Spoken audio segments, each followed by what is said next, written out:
and the campaign's vetting. So look, they're being honest when they say that they think it's Kellyanne Conway.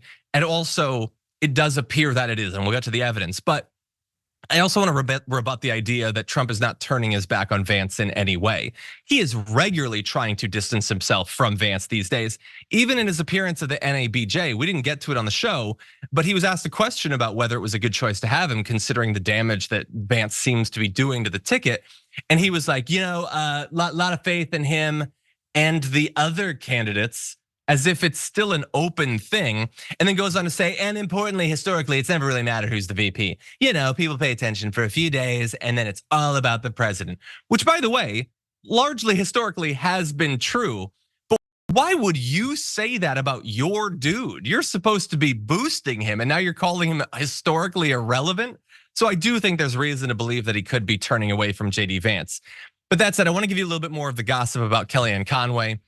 The Bulwark reports the chatter that Conway is secretly trashing the Vance selection has reached some of the highest levels of Trump's team, including Vance himself and Donald Trump Jr. So Donald Trump Jr. has been very supportive of JD Vance. We'll see if maybe he wants to strike out against Kellyanne Conway. A confidant of Don Jr. says he's peed off about it. He knows it's her. The family in general thinks very highly of Conway, though. Okay, well, they're gonna have to figure out a way to deal with that conflict. They apparently like her. She's certainly been in the Trump orbit for like the better part of a decade now, but she's undercutting a dude that they, I guess, need solidarity for to get him through this difficult period. So that's gonna be difficult. Now, Conway has denied the allegations, calling the accusers gossip girls and ankle biters, jealous of her success. I love that as a response. When you say someone's only saying something because they're jealous of your success, they're definitely right. Like you don't say that specific thing unless they've got your number. But also, I want to remind everyone, this is a flashback to I think 2018. Trump-friendly author Ronald Kessler said that Conway at that point was the #1 leaker in the White House. And what's so fascinating to me is Trump hated the leaks in his first term. He would send people on crusades to try to weed out the leakers. And apparently she was one of the big ones, and yet she's still around, and now she's doing it again. So is he gonna side with her? Is he gonna side with Vance? Is he just gonna throw his hands up? I don't know, but stay tuned to find out, because he might not end up making it all the way to November, JD Vance. Anyway, with that said, we unfortunately are out of time for the program. Thank you everyone for joining us. We do have our tier 3 member hangout coming up in 33 minutes. I hope to see many of you there. Brett Ehrlich will be back on the program tomorrow to throw away our garbage people of the week. But for now, stay safe out there, stay sane out there. We'll see you soon.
Welcome. It's indisputable. I'm your host, Rashad Ritchie. Good to be with you. We have a lot on the agenda today, breaking out news of the day. None other than Francesca, TYT contributor, all-star comedian, host of the Bitchuation Room podcast, and host of News Broke. Very busy.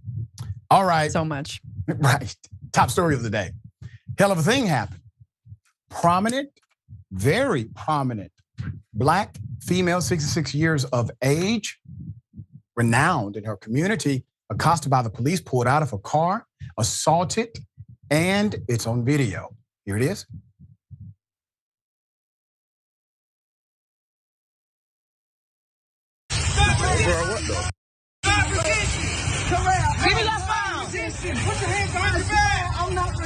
Boy, you crazy, you tripping. He's doing his job. Put up the picture full mask. This is going to make you really upset. Marilyn Jean Fields, a 66-year-old Black woman from North Carolina, known by everyone for her community volunteerism, admits she parked her vehicle illegally. That's it. Along with other cars in a fire lane on a rainy day to buy bread. She was not the only one parked in that area for convenience due to the weather. However, she argues this did not justify Officer Carl Blake Davis, 22 years of age, Kinston police officer, pulling her out of the car, slamming her against the car, forcing her face down into the asphalt while sitting on top of her and ordering her, "Stop resisting."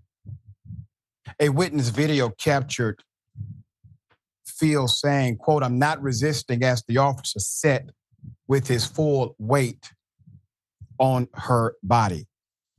Now, I've told you all this before when we've talked about cop interaction. Police officers who are enlightened, sometimes they are former police officers, they will tell the truth. One truth that has been told is that cops will yell, "Stop resisting," just to provide cover for themselves. You don't have to resist.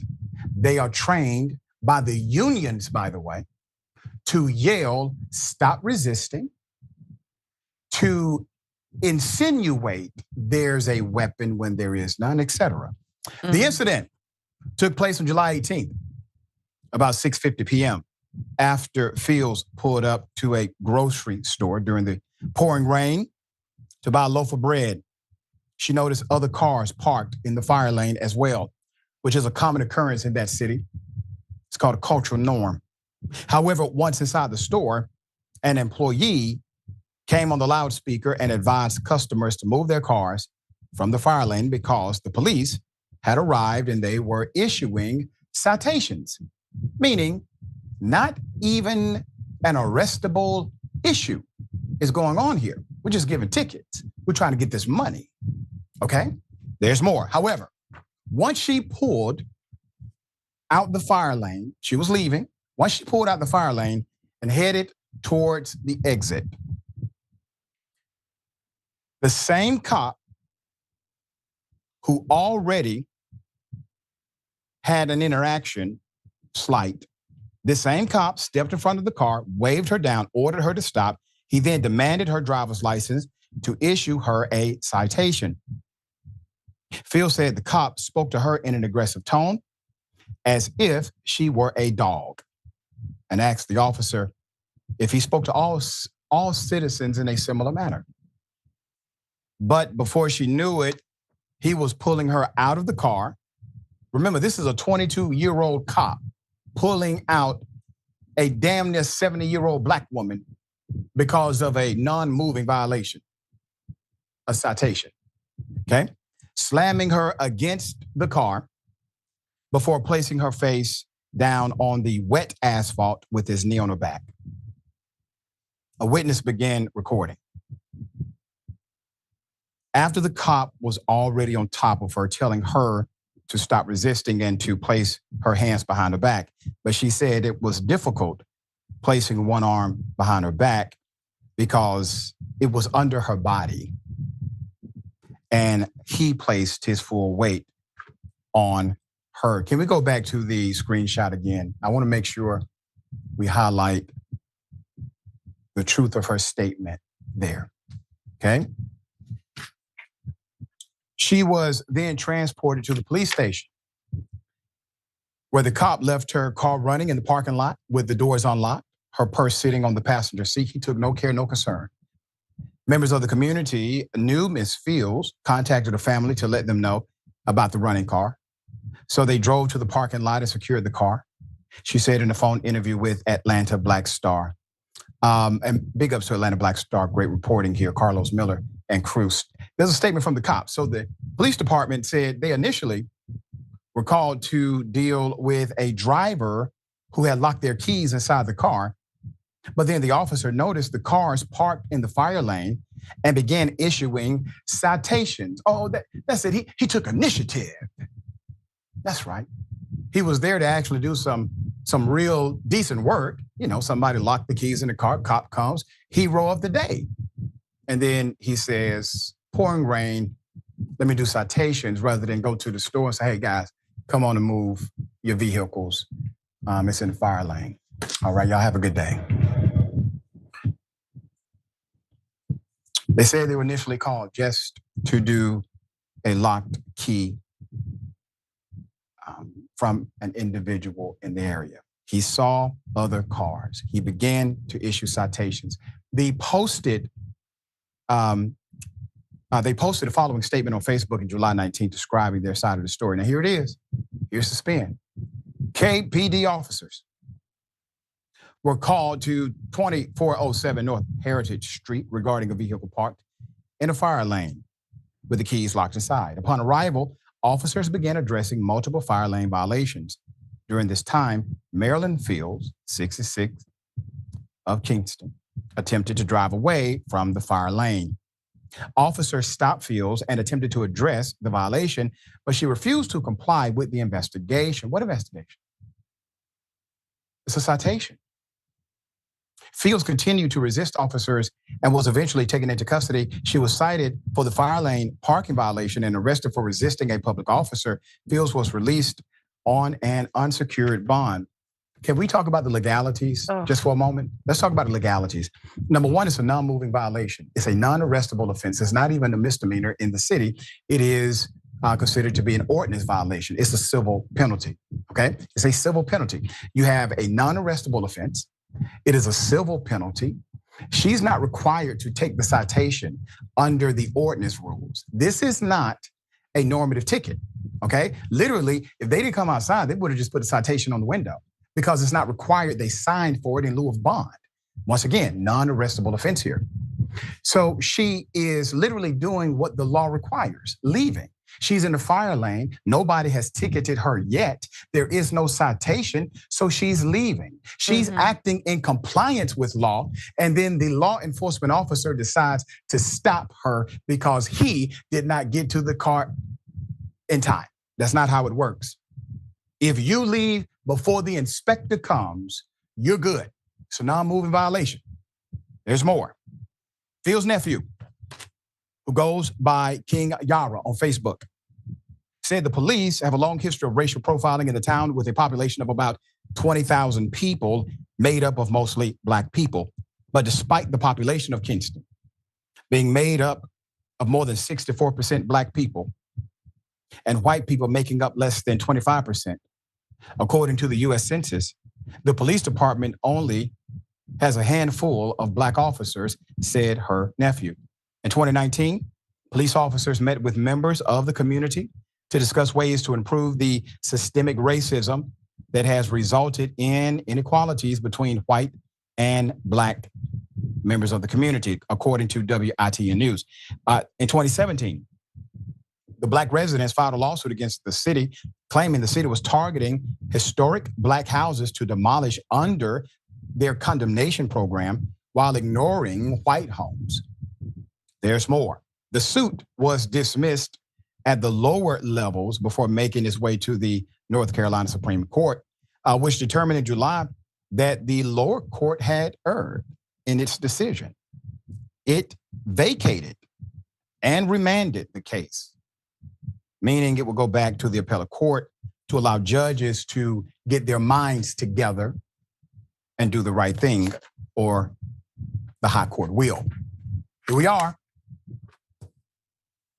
I want you to think about how extreme the situation was before that video.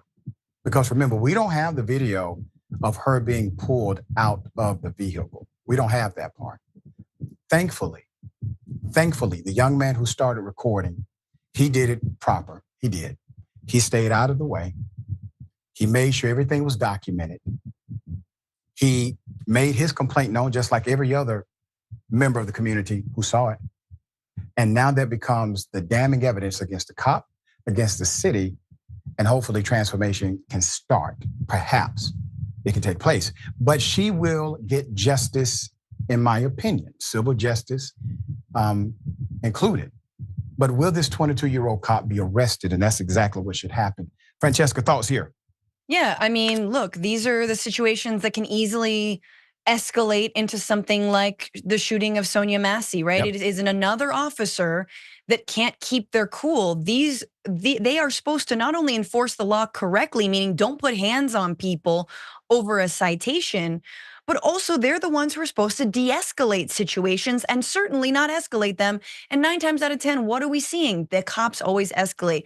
You guys, I've said it again, and I know there's some holdouts on this, but this is an issue not of training. It is an issue of culture. It is how police are told and taught. It is the culture of the very institution. And so, for example, if we need to, if you don't like defund the police, here's a very concrete sort of subsection of defunding the police. Take the traffic enforcement out of police hands. Have traffic enforcers. They're not armed. They can still give you violations. They're not gonna put hands on you. They're certainly not gonna escalate a situation. You're not gonna get a Sandra Bland situation where a woman ends up dead, right? Who is killed for a simple, what was it, a tail light that was out. So again, there are ways, there are mechanisms beyond, Doc, what you're saying, which is hold these cops accountable when they're putting hands on 66-year-old women who absolutely do not deserve it. And it doesn't matter what she said to him. What if she got him mad? It doesn't matter. You're a police officer. You're supposed to rise above. You keep your cool. You hand her the citation, you take her plates. She can go on her merry way. If she gets a citation in the mail, so be it. So be it. No, it's just wild, and I'm glad it didn't get worse. But you're right.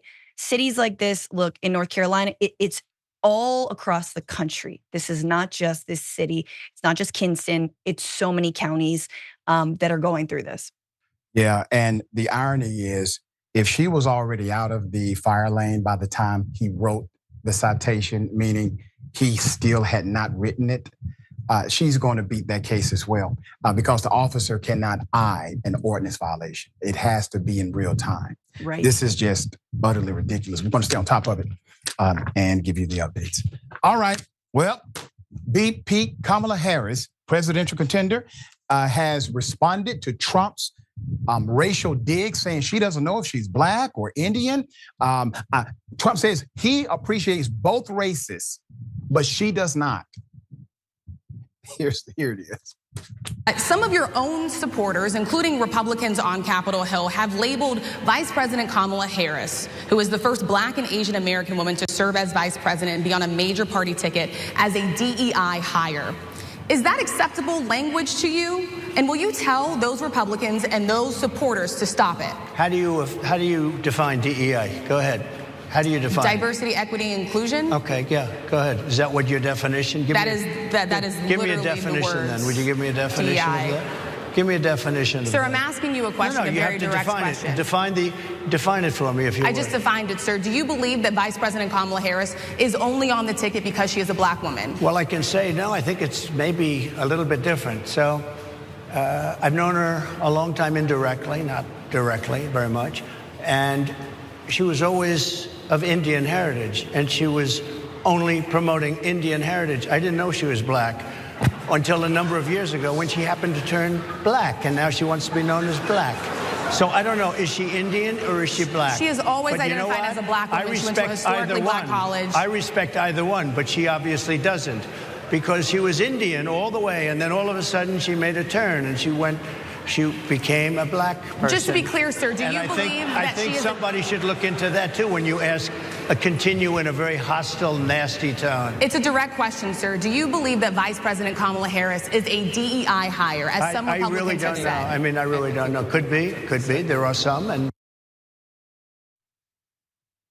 Trump, the only person who's in the position they're in because of the color of their skin, sir, is you. Okay, leave that. Now, the irony of this, right? Because typically MAGA, they're the ones saying, Democrats are always talking about race and playing the race card. You all have not stopped talking about race since VP Kamala Harris became the #1 presidential contender. It's race this, race that. Hell, they have created a preface on Fox News, DEI Kamala Harris. That is her first name now. Her first name is DEI. Every single time it's mentioned, it's called branding. It's a branding matrix that they're utilizing at Fox News. The irony of this is insane. And here's the reality. The people at that conference, they weren't laughing with Trump as he usually has a crowd laugh with him. They were laughing at him because we know how utterly ridiculous it is what he's saying. I didn't know that Kamala Harris had an Indian heritage. None of us did. We just thought she was black. Now, I'm being 100 with you. I've interviewed her multiple times. We knew her as a US senator, knew her as the AG, but that part, we really didn't know that much about. She went to Howard, HBCU. She pledged AKA. There was nothing that indicated the other way. But this is where's the birth certificate? Yes. Right? But flipped on its head. I mean, just sorry to jump in because I know we're going to get her response, but flipped on its head because, Barack was also mixed. He was half white, his mom's white, but he was too black. He was too black. Trump didn't say, I thought he was white. No. He said he's too black. And we don't even think he's born in this country. That's how black we think he is. But Kamala's suddenly not black enough. Come on. Her name is literally Kamala. Her last name is Harris. Put it together, you idiot. And like the concept of like mixed race people is so anathema to them. They do not understand. They're so race purist. They're so psychotic about it.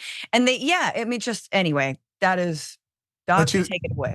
But you see how the game is played. So when someone else says, well, I'm half Irish, half Italian, nobody will besmirch them for that statement. And you have those combinations running through our white brothers and sisters all day long, and nobody makes an issue. Look at Steven Seagal. He done said he's 20 different people. Okay? So, and nobody has made an issue about it. Didn't he play a samurai? Yeah, exactly.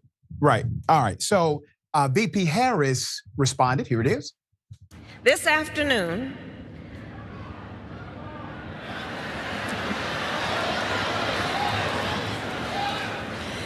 Donald Trump spoke at the annual meeting of the National Association of Black Journalists.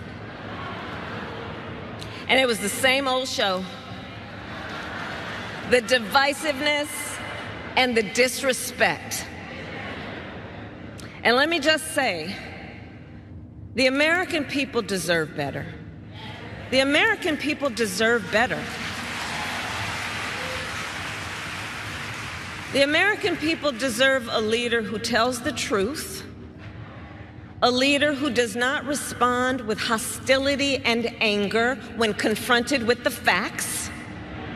We deserve a leader who understands that our differences do not divide us.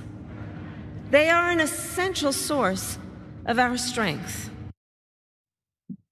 For a split second, when she said it's the same old show, I thought she was about to say it's the same old shit. All right, I hope that happens. Let's put up this picture and post. So Trump, following the NABJ event, would post this on Truth Social. Quote, crazy Kamala. is saying she's Indian, not black. This is a big deal. Stone cold phony. She uses everybody, including her racial identity. Donald Trump also posted, thank you, Kamala, for the nice picture you sent from many years ago. Your warmth, friendship, and love of your Indian heritage are very much appreciated. You see, Trump is saying that even though she authentically has this genetic makeup connected to the cultural expression of her family, she has to pick a side. She can't be like them and claim multiple heritage. They can't do that. They can't be like Trump and crew. They have to pick one. Now, Laura Loomer, who previously made comments about Harris, and this individual is extreme. I posted this after the NABJ event. Donald Trump lifted the ban on blacks and Jews coming to country clubs in Palm Beach, Florida. He also has a Fulton County mugshot, his own sneaker line, and 3 baby mamas. Oh my God! Oh Trump my is blacker God! than Kamala Harris will ever be. Loomer would then post a supposed screenshot of Harris's birth certificate, thinking it was a gotcha moment when the ethnicity of her father was listed, a Jamaican and not black. So she says, and this is a copy of Kamala Harris's birth certificate, Yashar, which proves she is not black. See Kamala Harris's birth certificate below, which I have obtained. Nowhere on the birth certificate does it say that she is black or African. Kamala HQ is a liar. Loomer wasn't the only Trumper to push the narrative. Here it is. Kamala Harris, he rightfully pointed out that her parents are Jamaican and Indian heritage. That is a fact. Right. That's how she was born. She didn't turn. She was born that way. Well, her parents are Jamaican and Indian heritage. He was pointing out that fact. You know, she campaigns on being Indian American. Kamala Harris, Indian American. Now all of a sudden, she did a 180. She really is elevating and pushing her black side. I think it's like 25% maybe. I am a strong woman, a mom, a lawyer, and an American.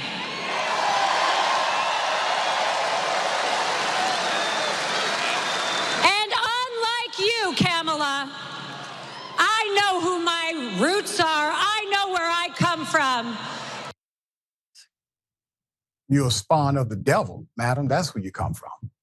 All right, so in regards to the last comment you heard by Alina Habba, Franklin Leonard pointed out, hey, Alina, Habba's parents are immigrants, just like Harris's.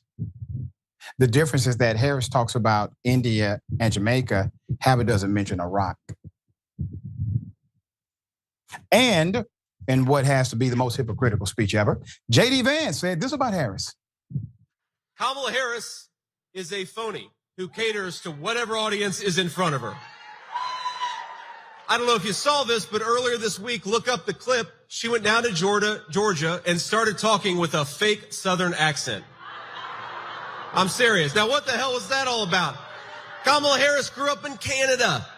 They don't talk like that in Vancouver or Quebec or wherever she came from. You guys are just making this too easy for me. You really are. I mean, you got to get your game up here. She is not from Canada. She did spend some time in Canada during the high school years. She talks about that openly. Been there. That's been on the record for years. And naturally, J.D. Vance, well, somebody pointed this out, many ex-users. J.D. Vance isn't even your real name. Yep. Yeah, another person said, quite a statement from a guy who claims to be from Appalachia, but grew up well outside it. White House press secretary would say this in regards to Trump's statements. As a person of color, as a black woman who is in this position that is standing before you at this podium behind this lectern, what he just said, what you just read out to me, is repulsive, it's insulting, and no one has any right to tell someone who they are, how they identify. That is no one's right. It is someone's own decisions. It is, I'll add this. Only she can speak to her experience. Only she can speak to what it's like. She's the only person that can do that. And I think it's insulting for anybody. It doesn't matter if it's a former leader, a former president. It is insulting. And we have to put, she is the Vice President of the United States, Kamala Harris. We have to put some respect on her name. You see, that's what I'm talking about. What brought that out of the press secretary? Racism, Trump, MAGA, those guys.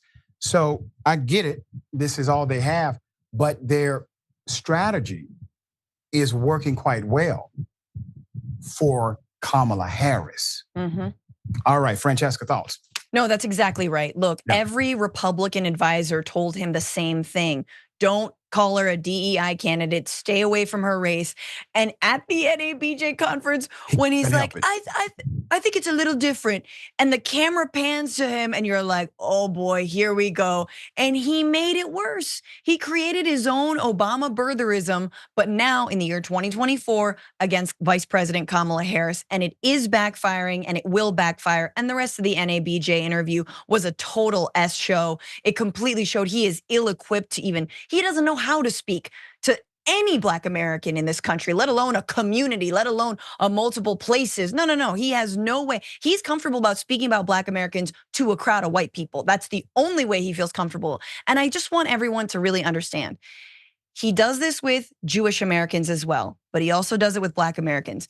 It is the hallmark of white nationalists to categorize people, to decide who is what race, and ergo what they deserve, what jobs they can have, what positions they should hold. He reiterated the black jobs line with zero self-effacing, self-reflection about how awful that sounds. Right. But this is tale as old as time in this country that had 200 years of slavery, where if you had one drop of African-American blood, you were considered Black, right? And so these same white nationalists are now doing race science on everybody else. Tale as old as time. So well said. And to the black jobs thing, he showed that when he took Ben Carson, a world-renowned surgeon, and put him in charge of HUD, because to him, HUD is a black job. I don't give a damn what you do for a living. That's how he governs. All right, updates are promised to come. Neo-Nazis decided to attack these. This is a gang, right? Put up the picture full of mass. They decided to attack a mixed race family in Texas. Authorities are investigating a racially charged fight in Texas between a neo-Nazi prison gang and a mixed race family. The Texas Observer reported that on June 22nd, the family and friends were tubing for a birthday celebration on the San Marcos River. This was in Martindale when they were attacked. Footage shows black and white individuals brawling in the river with punches and shove. In the moments leading up to the attack, the neo-Nazi group, the thugs, the gangsters, started harassing and quarreling with the family, according to a witness. Someone was heard calling a biracial teenager using a rope swing at the river Tarzan.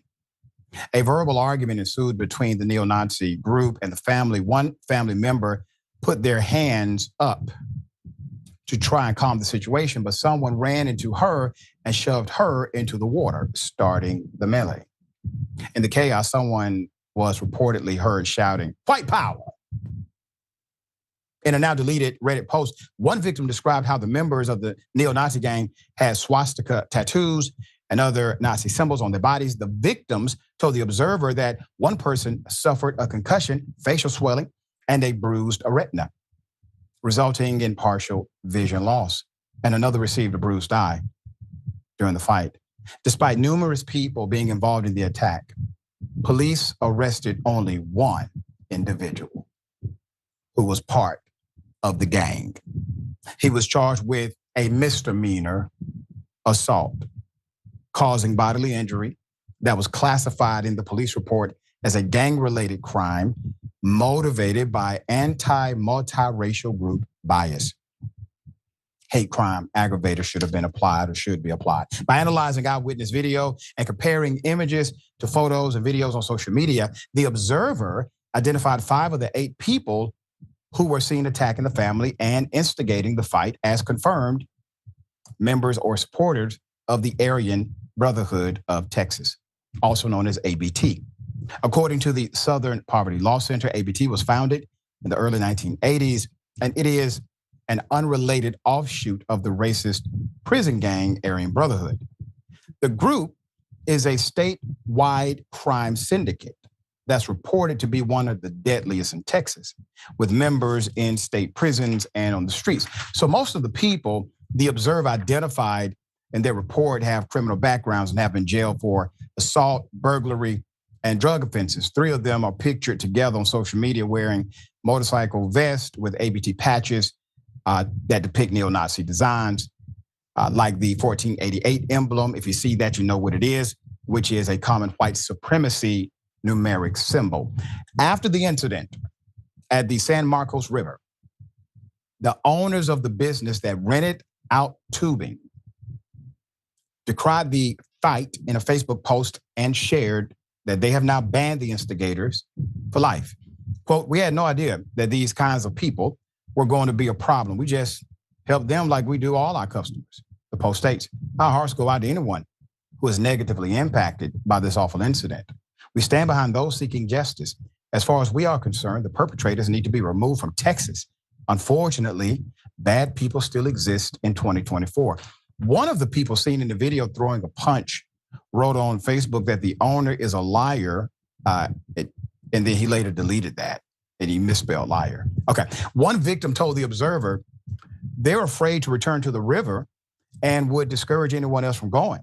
Quote, "These men and women are present in our everyday lives, and we're so emboldened by lack of accountability that they initiated a violent attack on women and multiracial individuals in broad daylight because they thought they could cover their hateful tattoos and walk away and go back to their regular lives without consequences." You know, kind of like Donald Trump. Mm-hmm. One victim said, "And that should never be able to happen for the safety of everyone, the protection of our communities, and justice for my family and friends." Local prosecutors stated they're still investigating the incident and more charges are possible depending on the evidence law enforcement gathers. I will say this, the police cut all of them a break by arresting only one. They got significant criminal backgrounds, okay? I would imagine some of them are probably still on probation or parole for some said offense. And they charge the person with a misdemeanor. And leadership of the police department has to come out and basically fix it and say, well, you know, more charges may actually come. Well, they should have been filed that day. Mm-hmm. Okay, all right, Francesca, thoughts here. Yeah, you got to wonder if they're going to come, those charges are going to come or not. I just think it's incredible that the Aryan Brotherhood exists, just is around.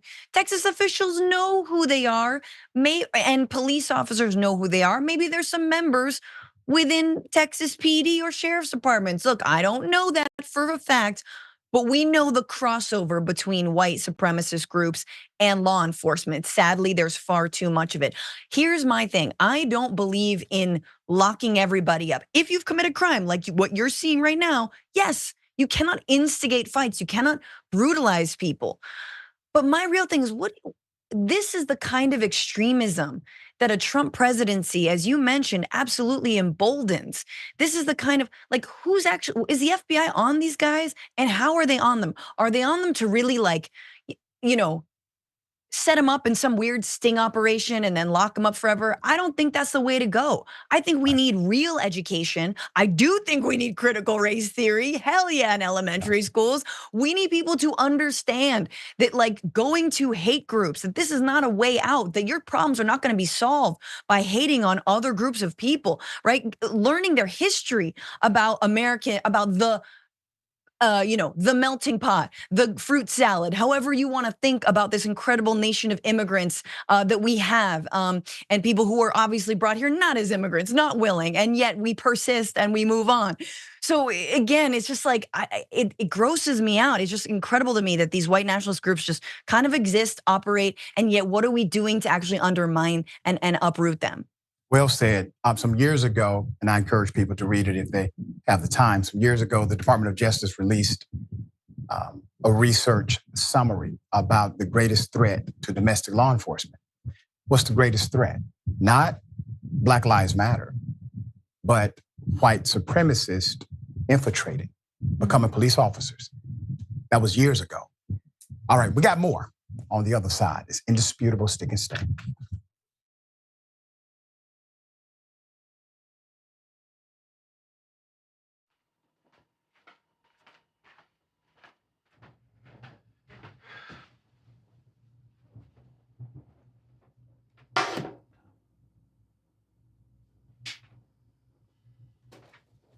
Welcome to the Damage Report. I'm John Idarola. This is gonna be a big one. Meanwhile, in the Arctic, you know where this is going. You watch the Damage Report, the Arctic's on fire. Obviously, why would we be talking about the Arctic except to tell you that it's melting once again? The Republicans aren't that interested in it. I wonder why. Lift out of poverty up to 3.7 million people, including an estimated 1.3 million children. Hashtag save the children? Not if it costs money. I mean, come on. At TYT, our mission is to boldly pursue truth, challenge the establishment, and drive positive change. At a time when corporate capture of our media, our government, and our politics is nearly absolute, everyday working people need a champion to fight for them and to push back against the powerful interests that threaten our democracy itself. At TYT, we're proudly progressive and call out corruption and duplicity wherever we see it, from Republicans, Democrats, or anyone else. And unlike mainstream news media outlets, we're not beholden to corporate advertisers, to defense contractors, to Wall Street, or to Big Pharma. We only have to answer to our audience, and for nearly 2 decades, we've accomplished that by delivering honest, timely, and insightful perspectives on the day's news without fear or favor or concern for whose toes we might step on or which powerful elites we might offend. And while we're super serious about the news, we also manage to do it in a way that is fun and lighthearted. We can do this together and serve our audience, and yes, have fun doing it.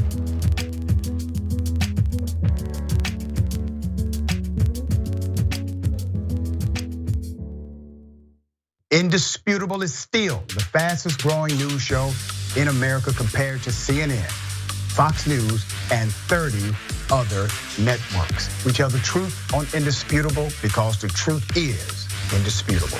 We go places that other news media outlets refuse to go. When there were human rights abuses happening at the Victorville prison, guards and members of the community contacted us. You, through your investigative reporting, unearthed very troubling allegations about specific forms of abuse and discrimination in the federal prison system. It really doesn't take much to be a trusted voice. All it takes is to be fearless, report on matters, be an advocate. I called it the bullpen intentionally because it's a place of preparation. We present individuals who may have an opposing view, so we debate. Sometimes we interview individuals because their stories deserve to be heard. A survivor of significant police misconduct and his attorney. We covered this story earlier and to remind you of the horror of one man being shot at damn near 100 times by the police. We take time on this show to showcase the temper tantrums of Karens in the wild. We do this not because we want to see people's emotional outbursts in public, but because these incidents are emblematic of a bigger societal issue taking place across the nation, and it has to be checked. My friend, my big homie, attorney at law, Benjamin Crump. I just want to thank you, man. Educated, articulate brothers like yourself speak truth to power. It makes a great difference in changing the landscape in America. So listen, no matter what you do, don't allow the politics of ideology to evaporate the soul that still exists inside of you. They don't stop, I don't stop. Racism won't stop, I won't stop. Systemic bias won't stop, I won't stop. People still need health care, so I won't stop. People still need criminal justice systems reform, so I won't stop. You won't stop either.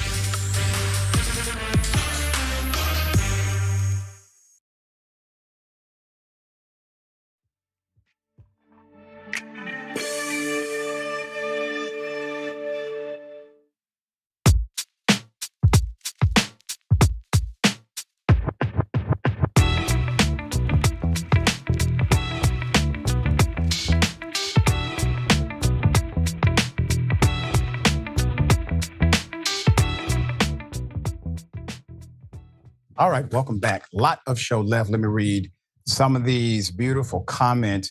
And listen, I got a treat for everybody. Bullpen on Friday, all right? The bullpen on Friday, we have retired Baltimore police officer Leon Taylor. He's also a retired Air Force lieutenant, I believe. And he will be on a panel with Officer Brandon don't know a damn thing about politics Tatum. Now, Brandon talks a lot of ish about me on his little YouTube channel. And I'm going to look forward to the opportunity to have him on this panel on Friday. Tatum has decided to take the position of defending the cop who shot and killed Miss Massey, while the Baltimore police officer has taken a different approach, one of common sense and respect. All right? So that will be this Friday. Okay, we got a lot of comments.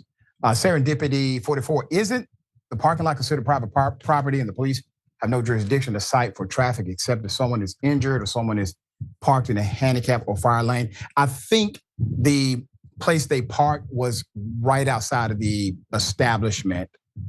So it's probably public property.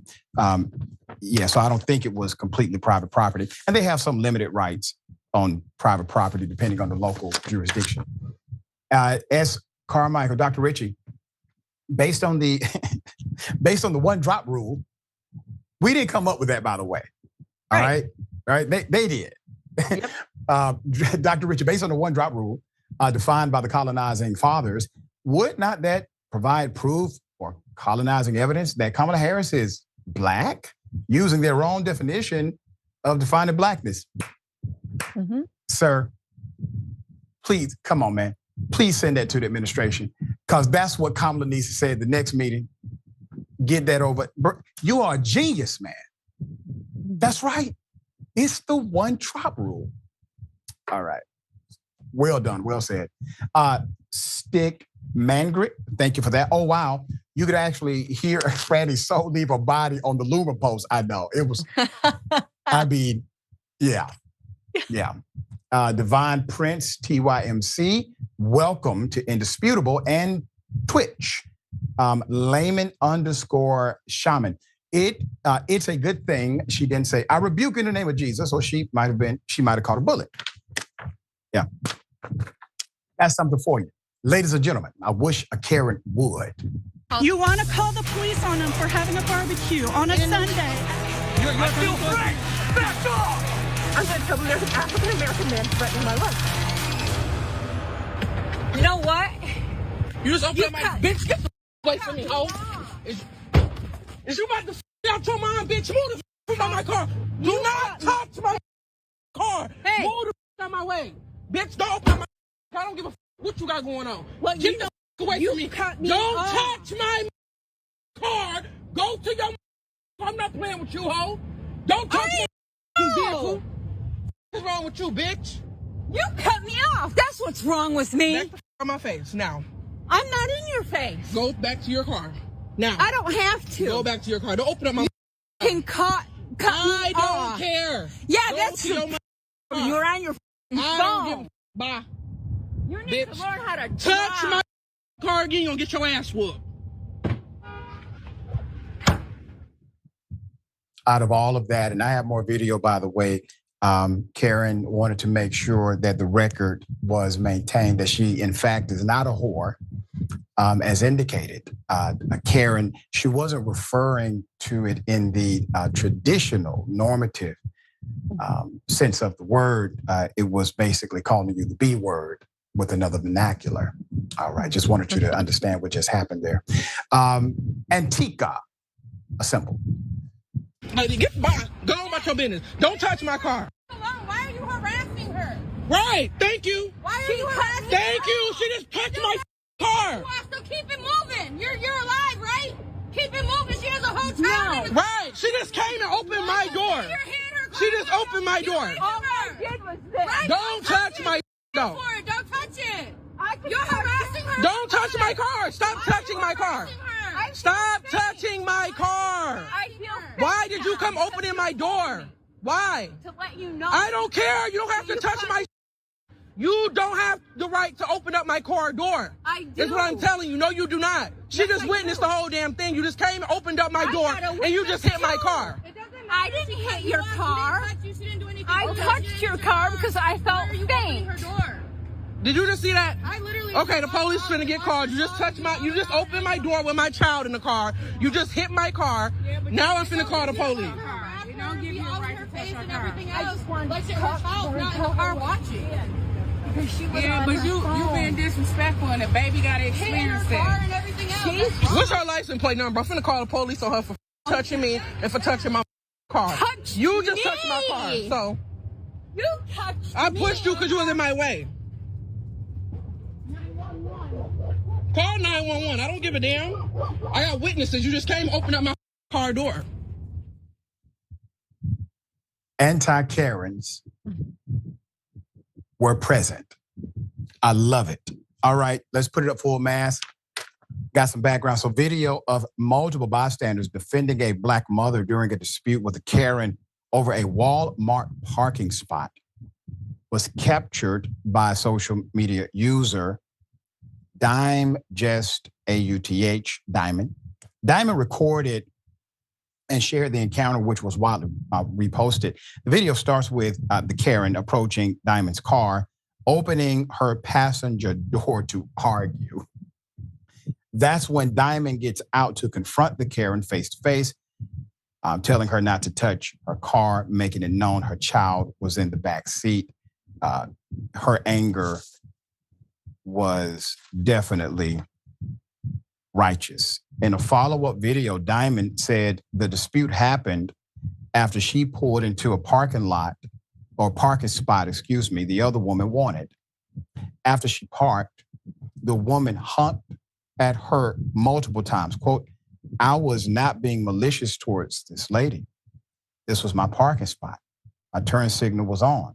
I've been waiting for this person to move," she said, adding that there were other spots available. Of course, it's a Walmart parking lot. Other spots available, and she didn't think there was a problem until she saw the lady approach her car and tell her to roll down her window. Diamond said she got the woman's license plate number and will press charges. You have to press charges, madam.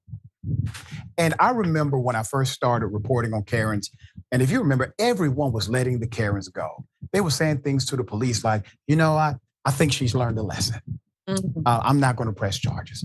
And the cop would be like, "Hey, Karen, you're lucky. You're lucky that this is a good guy right here," right? And I said, you can't do this. It's not helping you. It's not helping the Karen. It's not helping society. You have to hold them accountable. Press those damn charges. All right? Okay, Francesca, thoughts? I mean, if she were on the other foot, it would absolutely be that way. It's just wild to me. Look, the Karen moniker exists for a reason, because 9 times out of 10, it's white women losing their damn minds and freaking out. And you're right, and getting let off the hook. And if it were the other way around, if it happened to be a bunch of women of color losing their damn minds, we would see way more people locked up and arrested. Here's my thing. I do not like to hear, I'm going to call the cops, because you on this show every day, see when the cops are called, supposed to come in and supposedly help things. And of course, lo and behold, it's usually the black person, the person of color in the altercation who ends up getting arrested or brutalized or even worse. So there's that. But I agree with you. Charges have to be pressed. I'm just like, the free time you gotta have to get mad over someone taking your parking spot. Calm down, take up crochet, go to the Michaels, it's right over there. Get into beading, do something with your life, Karen. Don't go around harassing people. Yeah, what happened to just flipping people off in the comfort of your vehicle? Exactly. All right, okay. This is a tragedy inside of justice. A white mom in Florida abused a 3-year-old son. Okay, put it at full mass. I want you to see some of the extreme nature of this. I warn you, it is shocking. She gets a slap on the wrist from the judge. So this happened July 25th.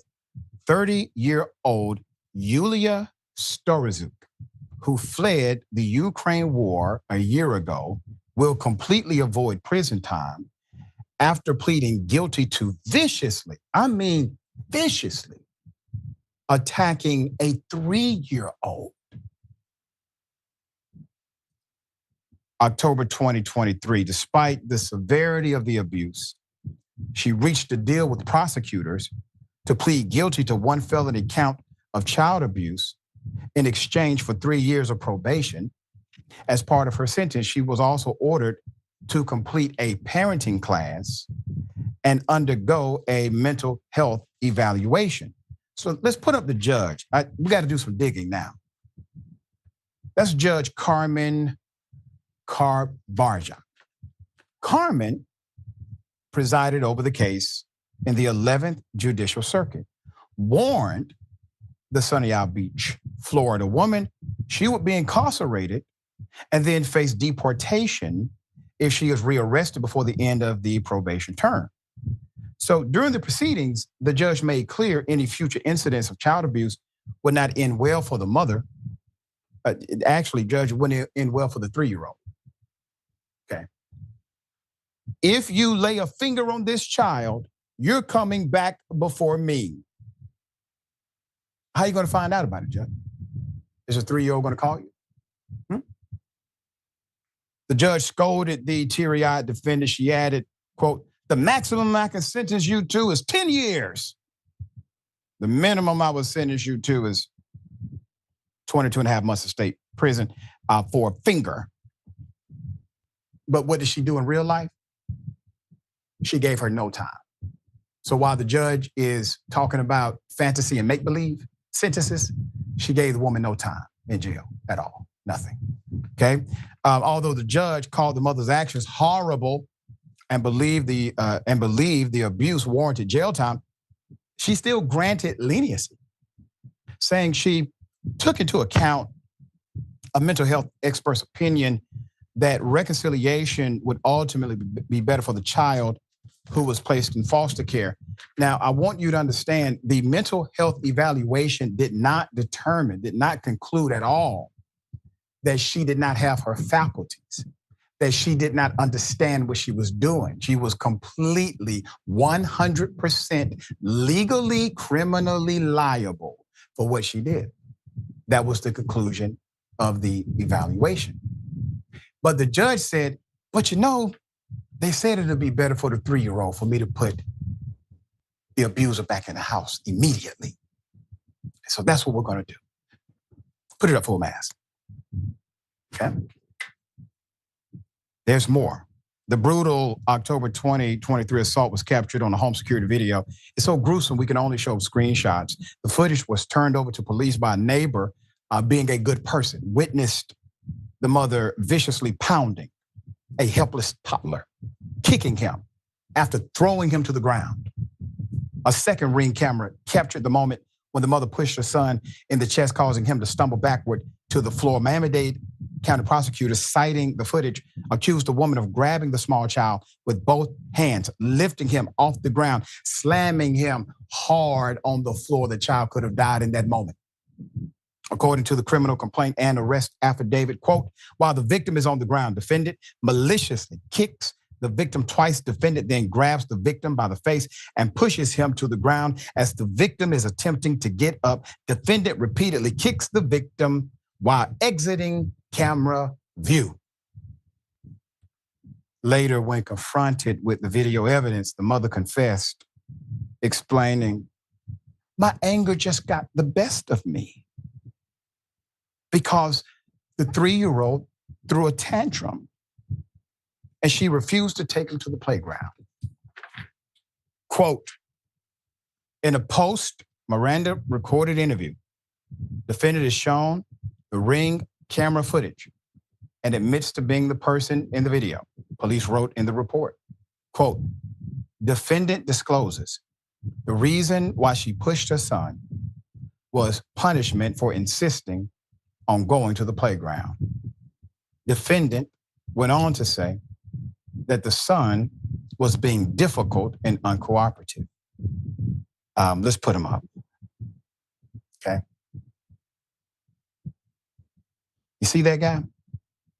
So even though there's a custody loss, a future reunion is now on the table if the mother complies with the court order, which is not a difficult court order to comply with. Her defense attorney told NBC6 South Florida, quote, she was under an extreme amount of pressure when this happened. Again, we're not condoning what she did. She knows she's accepted responsibility, but at least now she can move on and not go to prison.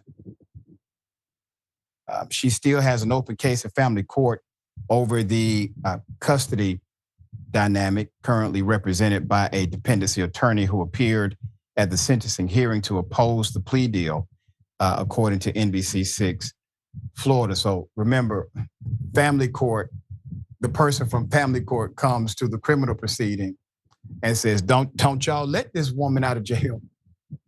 Don't do that. They literally came to the court to say this, and she still gets a slap on the wrist for trying to seemingly kill her baby. Something is not adding up. Francesca, thoughts here?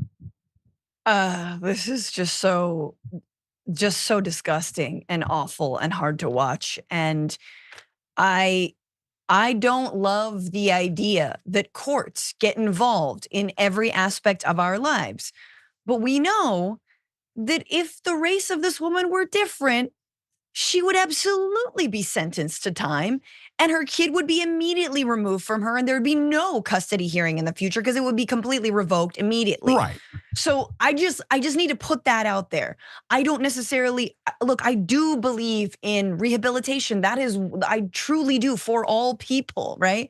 And I absolutely believe that, like, this woman, could have a second chance at being a good mom, but it is real hard to see through the evidence and the facts in this case of her. Yes, you're right, could have easily killed her 3-year-old kid, who, again, you can't leave it to a 3-year-old, they're 3.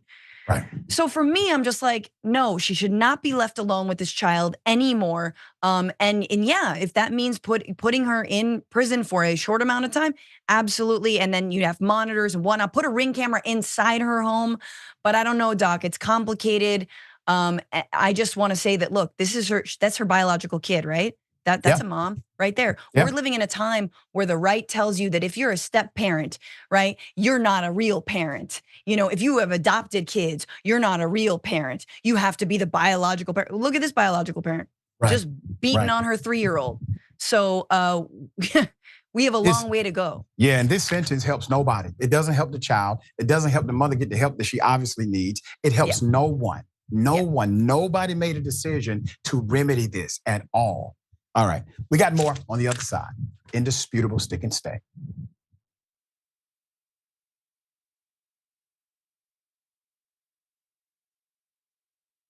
Do all of you know the Young Turks? An outlet like yourself that are willing to cover this story from the very beginning. You have the Young Turks and a bunch of other progressive forces saying this is the time to fight for our values. And I think right now there are a lot of progressive voters, many leftists who feel like they don't have a home. And this is why what Cenk and the Young Turks are doing is so important. What we've done is sustainable, slow, healthy growth. And I think that's the way news should be, where you don't rely on sensationalist stuff. You don't lean on whatever's trendy in the news at any given moment. You just go with the truth. You gave me a platform. You've uplifted so many other progressive voices through this network, and you're constantly looking for people that you can amplify through the work we do, through the infrastructure that you built at TYT. It takes those early people who believe that can really be the seeds of this movement, and that has been the Young Turks. We're super serious about the news. We also managed to do it in a way that is fun and lighthearted. We're not TYT, you're TYT.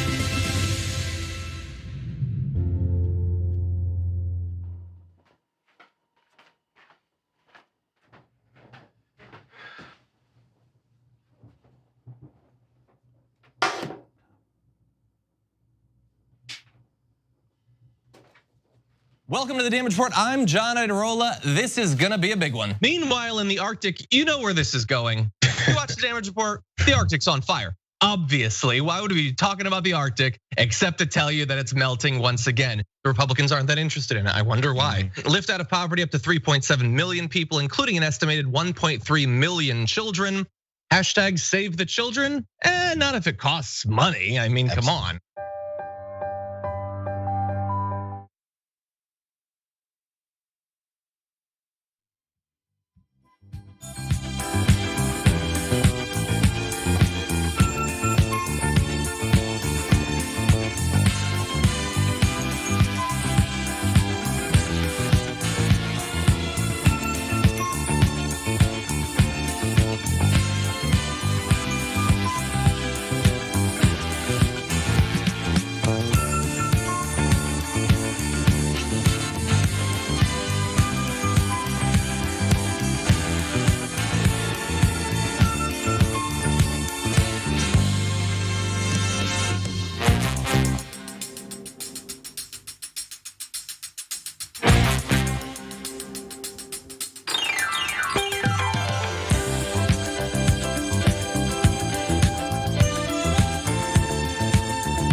All right, welcome back. A lot of show left. Let me read some of the beautiful comments.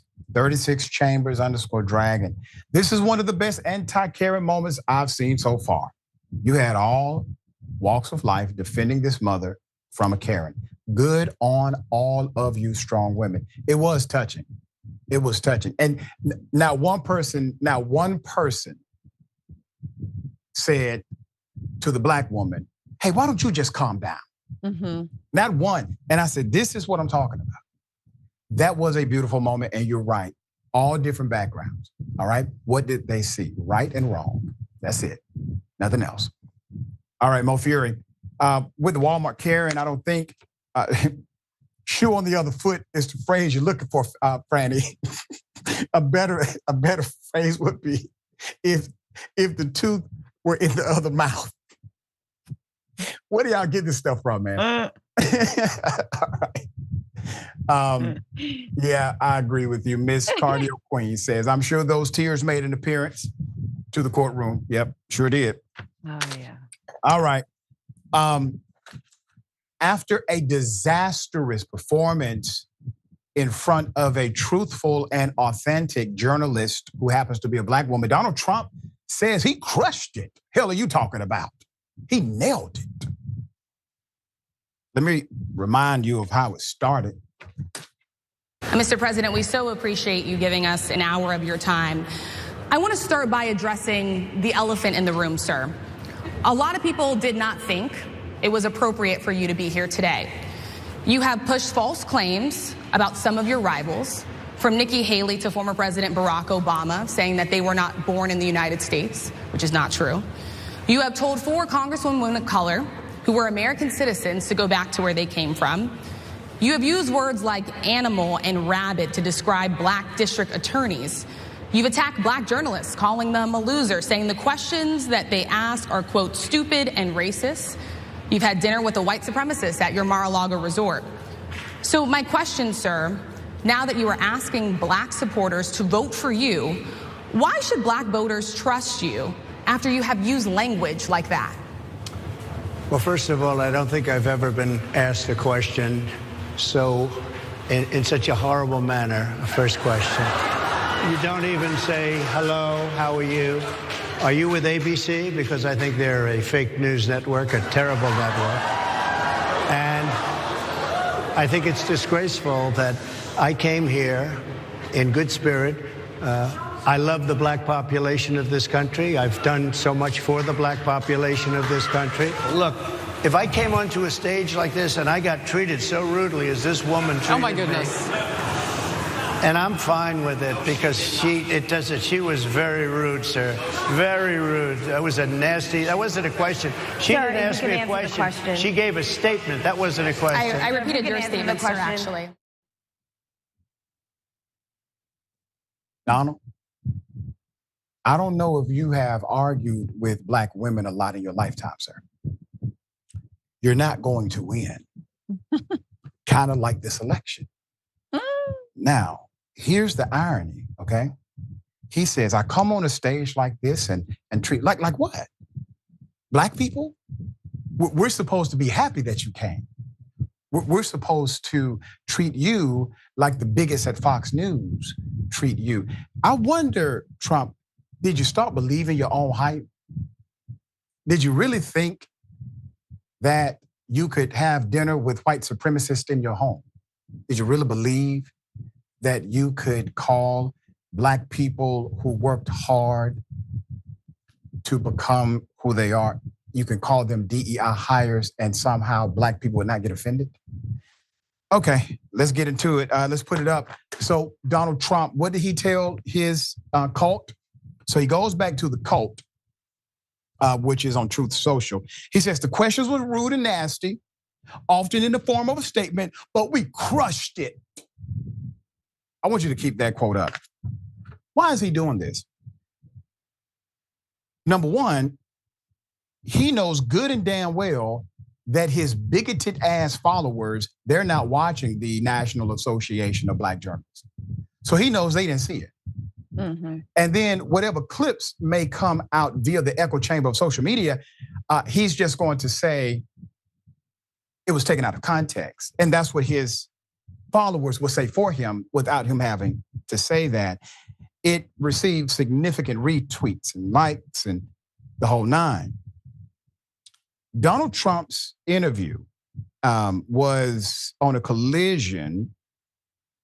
at once a collision of disrespect, racism, and lies amid growing outrage among the organization members about the event held at the Hilton Chicago Hotel. The conversation with Trump was billed as one that would discuss issues that are important to Black America. And I gotta say this, I owe y'all an apology.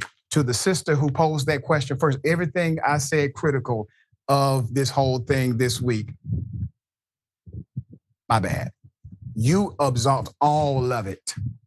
The way you came out the gate, I said, see there, that's what I'm talking about. I forgot every critique, I forgot all about it. All right, well done, dear sister, well done. Okay, now, if he did such a great job, he would have provided a clip of the disaster, but he did not when he decided to go on social media. Put it up full mass. We have a News One report. The event was moderated, obviously, by ABC News senior congressional correspondent Rachel Scott. Once again, phenomenal job. Mm-hmm. Man. Also, others on that panel. The one I had an issue with, and I don't apologize for this one, Anchor Harris Faulkner should have never been there. Not because she's basically a sellout. Not because of that. It is because she works for Fox News, and Fox News is part of the damn problem, okay? That's the reason she shouldn't be there. The three Black women peppered Trump with a series of questions that, of course, were not always answered. And not unexpectedly, Trump was extremely disrespectful to Scott, who posed the first question about why Black voters should trust him. Based on his record, Trump quickly deflected and took the opportunity to attack Scott.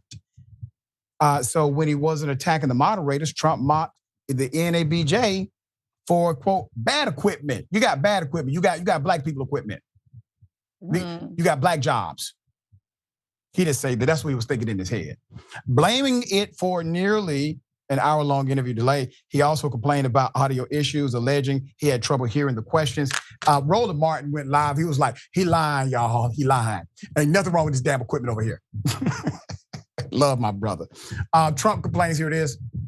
What's your plan for the black community when it comes to money? So, first of all, it's very hard to hear you for whatever reason because of the fact that they have bad equipment, because I guess, this woman was unable to get the right equipment. But it's very hard for me to hear you, but I can hear every other word. It's very difficult, actually. We've been together for much of that day. You left to go to Butler, Pennsylvania, and we didn't know what was next. Yeah. And 2 days after that, I cannot understand. Your microphone I know, is so it is muffled. really hard for me to understand you too. I can understand you perfectly. Because she's closer. I can understand you. Happy to hear that, sir. But I can't Really happy to hear understand, that. Harris. I have a few more questions. Because of the distance, and the mics are really... All right. What is he doing? He's providing the atmosphere for his early exit. And he waited until the question fell on his friend from Fox News to execute. Come on, man. I'm from Glenwood Road, man. I see game a mile away, bruh. However, a report from the New York Times indicates that the delay was due to Trump's anger, that there would be live fact checkers examining his answers to questions. The NABJ board reportedly refused to accommodate Trump's demand to stop NABJ staffers from fact checking the discussion. NABJ partnered with the PolitiFact website for live fact checking during the conversation, an endeavor that pointed out dozens of Trump's lies in real time. Before I go to the next one, I got to say big ups for that move, NABJ, because that was more, let's just say it had more integrity than what CNN agreed to. Yes. All right? Yes. Okay. Then he was asked about Sonia Massey, the woman who was murdered by a cop. And the cop has been indicted for murder. It is clear. Cops are going on record saying how insane this murder was. Here's what Trump said. So Sonia Massey, someone from Illinois, an unarmed black woman, was shot the other day in her home by a deputy sheriff. The deputy has since been charged with murder. You said police would get immunity from prosecution if you win. Why should someone like that officer have immunity, in your opinion? Immunity? Immunity. I don't know the exact case, but I saw something, and it didn't look good to me. It didn't look good to me. Are you talking with the water, right? Yeah, well, police unions are not backing this person either. Okay. But again, why would... They're going to be charging the officer. I guess they're charging the officer. So why should he receive immunity? Well, he might not. I mean, it depends. It depends on what happens. But Donald Trump knows the black community. I mean, he has gold sneakers. Mm-hmm. After mispronouncing Vice President Kamala Harris's first name on multiple occasions, they do this intentionally. Trump questioned whether she was a DEI hire before suggesting she only identified as a black woman now for political purposes, which is a lie. Trump said NABJ was showing preferential treatment to Harris because she was being allowed to appear virtually at a later date instead of in person. Trump attacks VP Harris' heritage. Here it is. Do you believe that Vice President Kamala Harris is only on the ticket because she is a black woman? Well, I can say, no, I think it's maybe a little bit different. So I've known her a long time indirectly, not directly very much. And she was always of Indian heritage, and she was only promoting Indian heritage. I didn't know she was black until a number of years ago when she happened to turn black, and now she wants to be known as black. So I don't know, is she Indian or is she black? She is always identified as a black woman. She went to a historically black college. I respect either one, but she obviously doesn't, because she was Indian all the way, and then all of a sudden she made a turn and she became a black person. Just to be clear, sir, do you believe that I think somebody should look into that too when you ask continue in a very hostile, nasty tone. I was invited here and I was told my opponent, whether it was Biden or Kamala, I was told my opponent was going to be here. It turned out my opponent isn't here. You invited me under false pretense. And then you said, you can't do it with Zoom. Well, where's Zoom? She's going to do it with Zoom, and she's not coming. And then you were half an hour late, just so we understand. I have too much respect for you to be late. They couldn't get their equipment working or something was wrong. What you saying? They run on CP time, sir? What you saying? Huh? I mean, your rallies sometimes start late. I never heard you talk about your late appearances when you're running behind or your rallies start an hour, 2 hours late. This is a really interesting dynamic, isn't it? He looks so small, doesn't he? He looks so small, complaining about just I mean, he's such a Devo, you know? You didn't say hello to me. You didn't say, how are you doing? It's just very nasty. Trump. So the lies Trump told included wildly debunked statements about Democrats wanting to allow undocumented immigrants to vote. Not true. Claiming the U.S. has more oil, he called it liquid gold than any other country. Not true.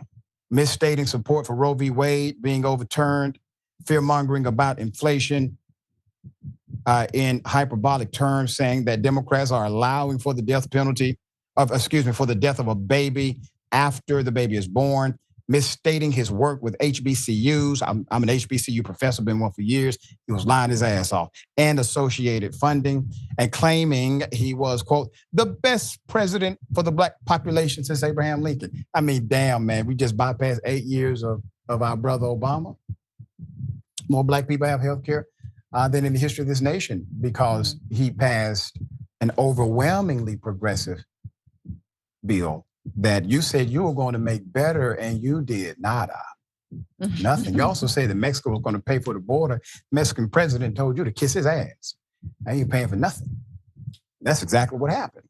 All right, the room was packed. The conversation obviously took place as demonstrators protested Trump's NABJ appearance outside of the Hilton Chicago Hotel where the event happened. So the protesters said, shame on NABJ leadership, and chanted in unison, said out loud, said clear. I said clear, Donald Trump ain't welcome here. I'm good with the second part. I give NABJ significant grace here. He had to receive the invite. It was fair for him to get the invite. I'm just glad he was actually held accountable. That was my only grievance from day one. Trump even set the stage prior by weaponizing his invitation, which is what Roland Martin and others said he was going to do. He weaponized the invitation against Vice President Kamala Harris, suggesting the presumptive Democratic nominee would copy him and ultimately meet with the black journalist group. Quote, crazy Kamala disrespectfully refused to attend the National Association of Black Journalists Conference, but I am on my way to meet with them now in Chicago, because of which she'll probably end up doing. She has no choice, but remember, it is only for that reason. Of course, Trump did not address reports that NABJ President Ken Lemon told VP Harris she needed to be in Chicago for a similar discussion. These reports likely led Lemon to state the NABJ is considering virtual option or options and is still working on an agreement.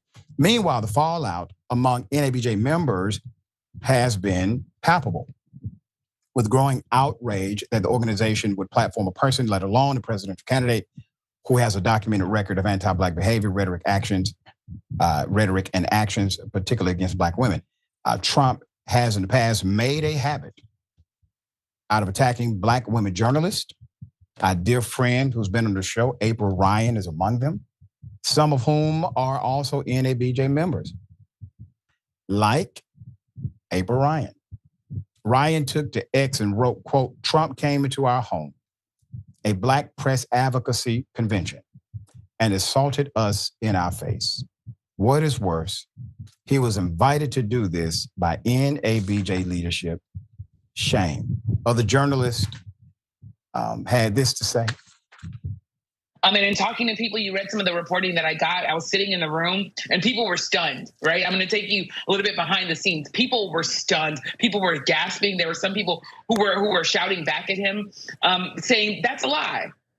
So the room, the atmosphere I think was already sort of tense because this is a president that has attacked a number of National Association Black journalists. And every time Rachel Scott asked a question, his response was to attack her first and then to meander around the question oftentimes. There was disappointment in the room. People had wanted to hear what his policies were hoping that maybe he would have a little bit more of a robust conversation when it comes to some of the issues that directly affect the Black community.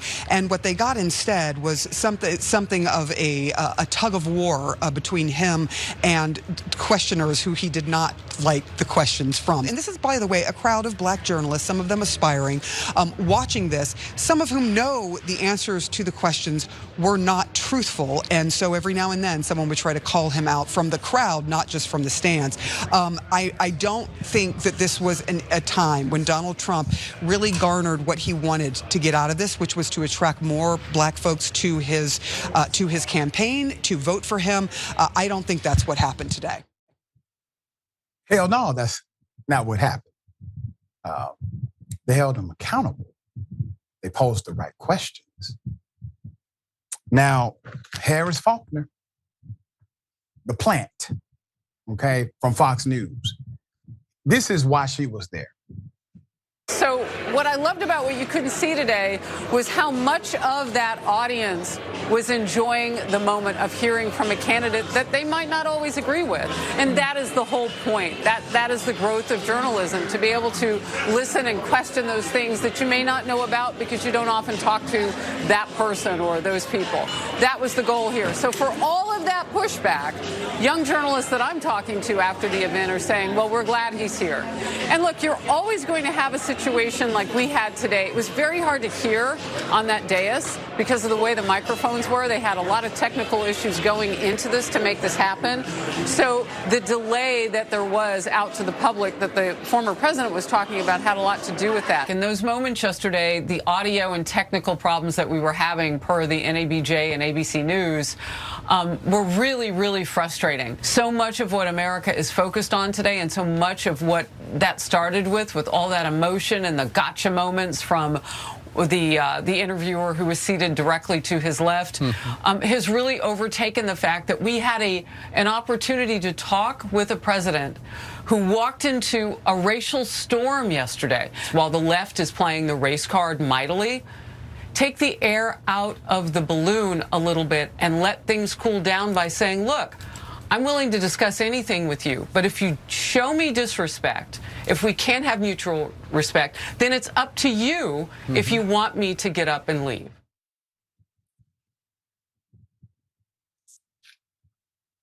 Ms. Faulkner, the only person who showed disdain and disrespect was Donald Trump. The questions were fair.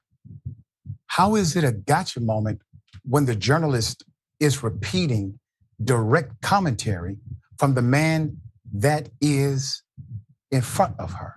How is that a gotcha moment?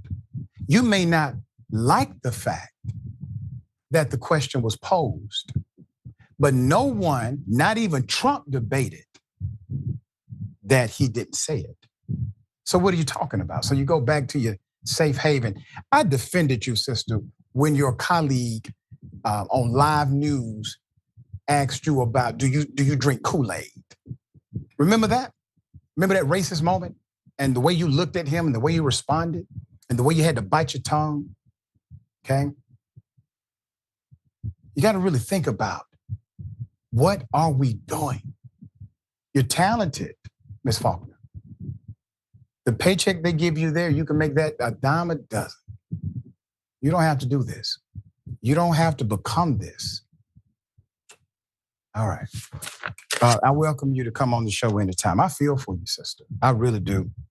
I feel for you. Because I know good and damn well you're not happy inside with this.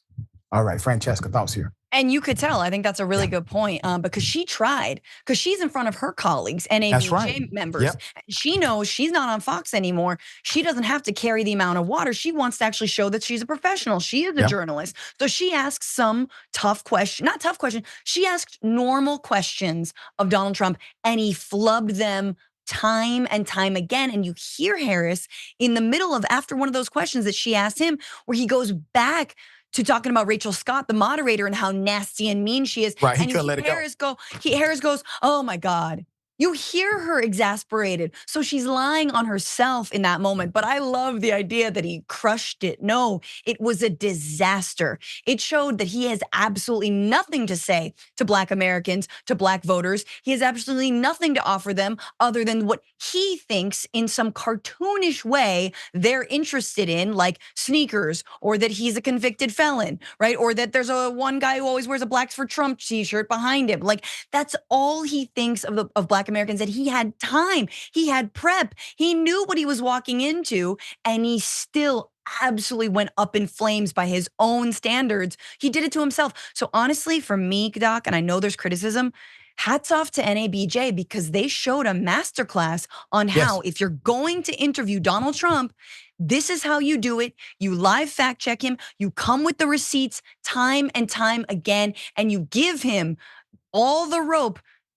He could have easily backed away from the statements, stood by his own statements, said, I don't think that's fair, and moved on. He could have been an adult, and he couldn't. He couldn't do it. He's getting worse. I mean, literally, he's getting worse in delivery, getting worse in context. His temperament is getting, basically, it's depleted significantly. So this was, to me, one of the greatest turnarounds I've seen in a matter of 1 week. All right. Yes. I have no criticism for NABJ except for Ms. Faulkner. All right.